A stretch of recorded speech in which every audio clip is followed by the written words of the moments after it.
10,000 रुपए। अच्छा, और मुझे भी मेरी पूरी सैलरी मिल गई, पूरे 7,000 रुपए। अब एक काम करेंगे, सबसे पहले किराने वाले के पैसे दे देंगे, और हाँ, पिछले महीने का मकान मालिक का किराया भी रह रहा है, उसका बिजली का बिल भी दे देंगे और मकान का किराया भी दे देंगे। अच्छा है ना पापा, सही टाइम पे सैलरी मिल गई, अब हमारे सारे काम हो जाएंगे। आप लोगों की सैलरी मिल गई क्या? हाँ साहब, हमें हमारी सैलरी मिल गई। अच्छा, आप लोग बताओगे आपको कितनी कितनी सैलरी मिली है? साहब मुझे 10,000 रुपए मिले और पापा को 7,000। इतना कम? आप लोगों की सैलरी इतनी है? हाँ साहब, हमारी सैलरी इतनी है, इसकी 10,000 है और मेरी 7,000 है। कहीं ऐसा तो नहीं है आप लोगों ने छुट्टी की है और आपके पैसे कट गए? साहब हम तो डेली काम पे आते हैं, हमने कोई छुट्टी नहीं ली। अच्छा, आप लोगों को ना मैं अपने कैबिन में बुलाऊंगा, तो आप लोग आ जाना। क्या हो साहब जी? वो मुझे कुछ पता लगाना है, तो जब तक मैं बोलूँ ना आप लोग घर मत जाना। ठीक है साहब। सर आपने बुलाया मुझे? हाँ। अच्छा ये बताओ, तुमने सबकी सैलरी दे दी? जी सर, सबकी सैलरी दे दी है। अच्छा एक बात बताओ, वो जो बाहर सफाई कर्मचारी है और वो एक लेडी गार्ड है, उनकी सैलरी कितनी है? सर वो जो सिक्योरिटी गार्ड है उसकी सैलरी 15,000 है और जो सफाई कर्मचारी है उसकी सैलरी 10,000 है। अच्छा, तो तुमने उनकी पूरी सैलरी दे दी ना? हाँ सर, सैलरी दे दी है मैंने।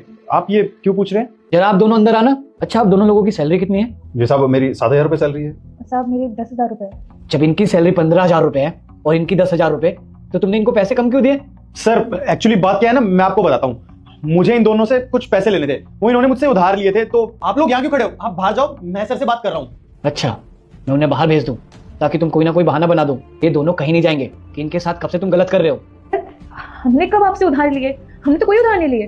सर ये लोग झूठ बोल रहे हैं, लालच है इन्हें पैसों का। जितनी सैलरी हम इन्हें दे रहे हैं ना, उसमें इनका पेट नहीं भर रहा है, यही बात है सर। अच्छा, ये लोग झूठ बोल रहे हैं। एक काम करो, जो इनको सैलरी देते हो ना, वो ट्रांजेक्शन दिखाओ मुझे। सर ट्रांजैक्शन का तो नहीं है कुछ भी, वो कैश पेमेंट करी थी ना इन्हें, इसलिए। क्या कहा? इसमें दिए?